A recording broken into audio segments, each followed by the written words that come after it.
अध्याय 2 श्लोक 7 कार्पण्य दोषपहत स्वभाव प्रछामि त्वा धर्म सम्मुचेता यच्छ्रेयस्यान्निश्चय ब्रूहि तन्मे शिष्यस्ते शाधि मा त्वा प्रपन्नम।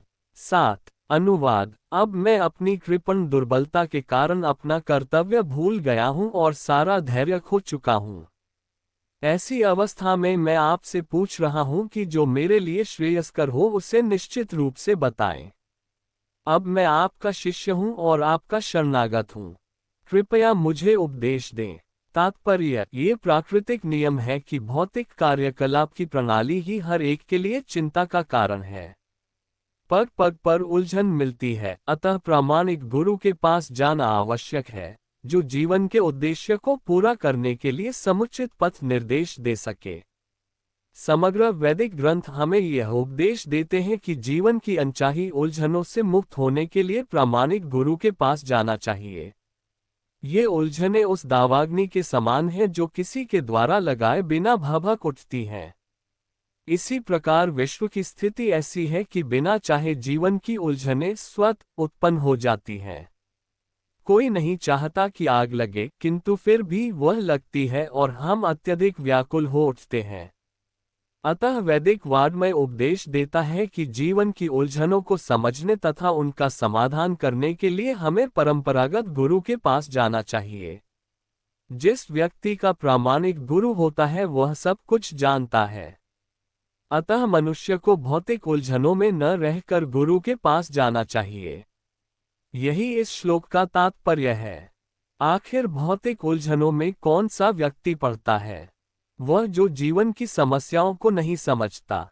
बृहदारण्यक उपनिषद में 3.8.10 व्याकुल व्यग्र मनुष्य का वर्णन इस प्रकार हुआ है। यो वा एतदक्षर गार्ग्य विदित्वास्मन् लोकात् प्रति सकृपण। कृपण वह है जो मानव जीवन की समस्याओं को हल नहीं करता और आत्म साक्षात्कार के विज्ञान को समझे बिना कूक सूक की भांति इस संसार को त्याग कर चला जाता है।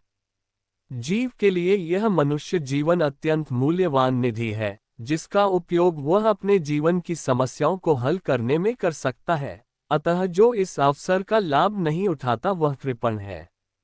ब्राह्मण इसके विपरीत होता है, जो इस शरीर का उपयोग जीवन की समस्त समस्याओं को हल करने में करता है। यह एतदक्षर गार्गी विदित्वास्मान लोकात् प्रति स ब्राह्मण। देहात्म बुद्धि वश कृपण या कंजूस लोग अपना सारा समय परिवार, समाज, देश आदि के अत्यधिक प्रेम में गंवा देते हैं।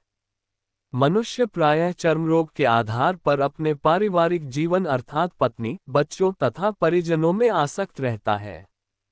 कृपण ये सोचता है कि वह अपने परिवार को मृत्यु से बचा सकता है, अथवा वह ये सोचता है कि उसका परिवार या समाज उसे मृत्यु से बचा सकता है। ऐसी पारिवारिक आसक्ति निम्न पशुओं में भी पाई जाती है, क्योंकि वे भी बच्चों की देखभाल करते हैं। बुद्धिमान होने के कारण अर्जुन समझ गया था कि पारिवारिक सदस्यों के प्रति उसका अनुराग तथा मृत्यु से उनकी रक्षा करने की उसकी इच्छा ही उसकी उलझनों का कारण है।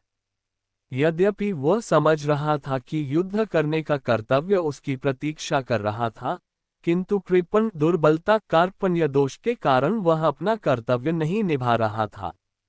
अतः वह परम गुरु भगवान कृष्ण से कोई निश्चित हल निकालने का अनुरोध कर रहा है। वह कृष्ण का शिष्यत्व ग्रहण करता है। वह मित्रतापूर्ण बातें बंद करना चाहता है। गुरु तथा शिष्य की बातें गंभीर होती हैं और अब अर्जुन अपने मान्य गुरु के समक्ष गंभीरतापूर्वक बातें करना चाहता है। इसीलिए कृष्ण भगवद गीता ज्ञान के आदि गुरु हैं और अर्जुन गीता समझने वाला प्रथम शिष्य है। अर्जुन भगवद गीता को किस तरह समझता है ये गीता में वर्णित है। तो भी मूर्ख संसारी विद्वान बताते हैं कि किसी को मनुष्य रूप कृष्ण की नहीं बल्कि अजन्मा कृष्ण की शरण ग्रहण करनी चाहिए। कृष्ण के अंत तथा बाह्य में कोई अंतर नहीं है। इस ज्ञान के बिना जो भगवद गीता को समझने का प्रयास करता है वह सबसे बड़ा मूर्ख है।